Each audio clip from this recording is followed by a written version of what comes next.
Hello guys, আসসালামু আলাইকুম। তো আপনারা কেমন আছেন? আশা করি ভালো আছেন। তো দেখতে পাচ্ছেন আমি আজকে সোনামাই গুরুদিসেবার মেলাতে এসে পড়েছি। এসে দেখছি রাস্তার চাঁদের সাথে কাদাতে ভর্তি হয়েছে, তাই রাস্তার মাঝখান দিয়ে আছি। এর ভিতরে দেখছি সালা দোকানে কি কিনছে, তো বেগুন দিয়ে টোমাটো কিন্তু আমার রোগী খাওয়ার অবস্থা দিয়ে আস্তে আস্তে এগোচ্ছি। এখানটা খালি যাচ্ছে, তো কোনো সালা কোনো মালটা চলে যাই না। সে আমাকে বললো কোথাও যাবে নাকি ভাই, আমি বললাম না কোথাও যাবো না। আবার আস্তে আস্তে তারা জুস বেচছে, জুস জিস লবণ টবণ কিছু দেয় না, খাইতে ভালো লাগে, খান না। এ কলা দেখা তো আমার জিনিস ছিল না, চলে গেলাম আবার আগে।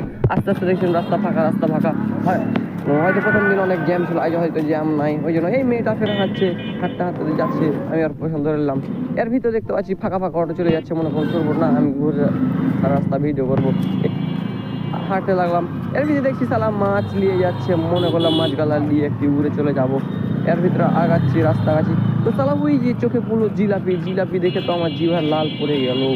হাঁটছি আস্তে আস্তে যেতে যেতে দেখতে পেলাম অনেক কাঠের খেলাধুলা, মনে করলাম আমি একটা নিয়ে নেবো।